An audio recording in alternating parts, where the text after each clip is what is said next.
प्रियों, आज हम सब कठिन समय से गुजर रहे हैं और प्रियों, प्रभु इस अंत के समय के लिए कलीसिया को क्या आदेश दे रहे हैं। प्रभु ने मुझे स्पष्ट रीति से बताया, मैं वही सब आपके साथ शेयर करूंगी। प्रियों, यदि आप चैनल पर नए हैं तो चैनल को ज़रूर सब्सक्राइब कर लें तथा इस वीडियो को ज़्यादा से ज़्यादा शेयर करें।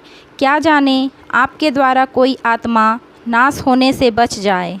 यिर्मयाह अध्याय 4 के पद 8 में यहोवा का वचन कहता है, इसलिए कमर में टाट बांधो, विलाप और हाय हाय करो, क्योंकि यहोवा का भड़का हुआ कोप हम पर से टला नहीं है। प्रियों, यह वचन हमें स्पष्ट बताता है, अभी पृथ्वी पर खतरा टला नहीं है। अभी तो तीसरी लहर और ना जाने आगे क्या।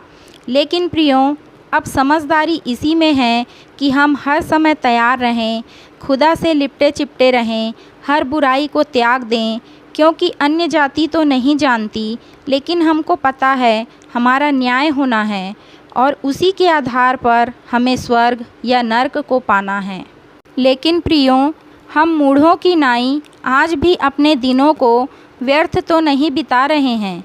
केवल खाने पीने, फैशन, दिखावा में तो अपना जीवन व्यतीत नहीं कर रहे।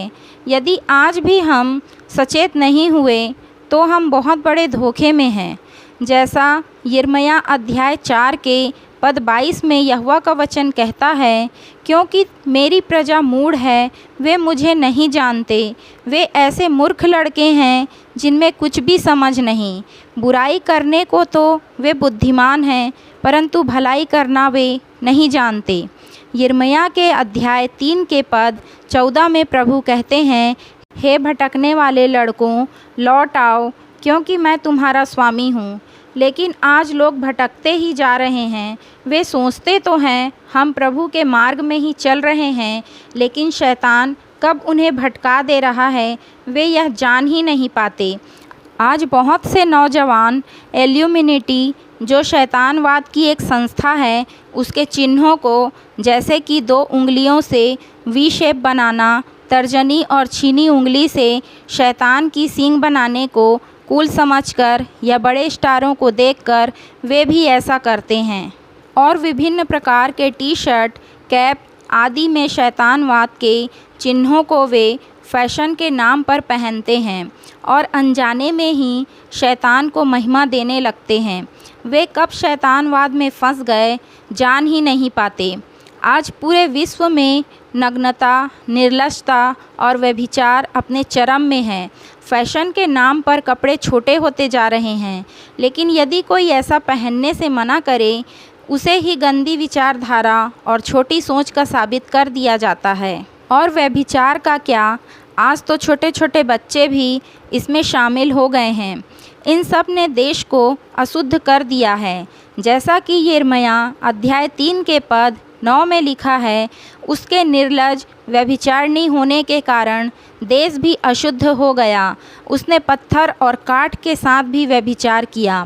प्रियों, बाइबिल बताती है कि नूह के दिनों में भी जब पृथ्वी अशुद्धता से भर गई तो परमेश्वर ने नूह के परिवार को छोड़ पूरे विश्व को जल प्रलय के द्वारा विनाश कर दिया। प्रियों, आप क्या समझते हैं कि प्रभु ने एकाएक जल प्रलय के द्वारा पृथ्वी का विनाश किया?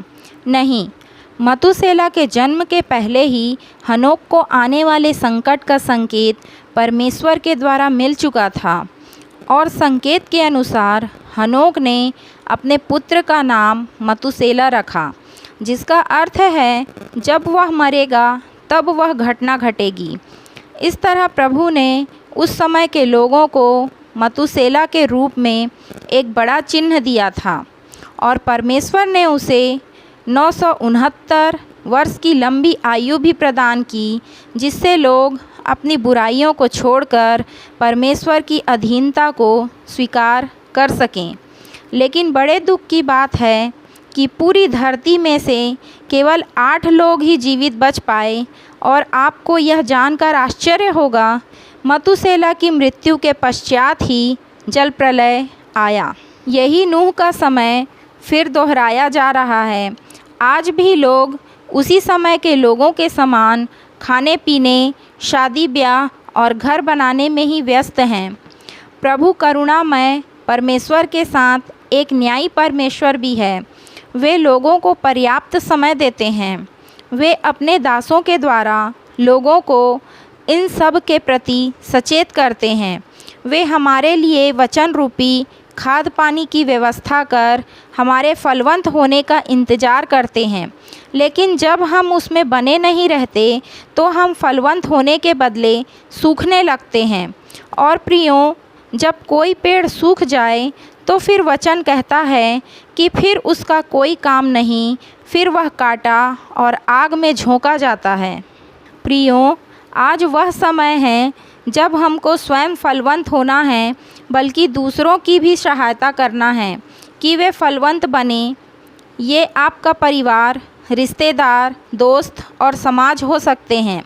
ये अंतिम अवसर है जब आप प्रभु के संरक्षण में आ जाएं, क्योंकि यह क्लेश का आरंभ मात्र है।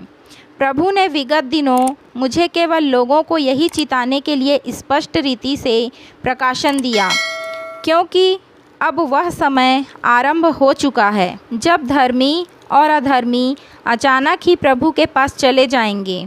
फिर बाद में उन्हें और अलग से और कोई मौका नहीं मिलेगा। अतः हम बहुत ही सचेत और सावधान हो जाएं। प्रभु का यही संदेश है। प्रियों, यदि आपने यहाँ तक इस वीडियो को देखा तो इसे अपने लोगों को शेयर ज़रूर कर दें।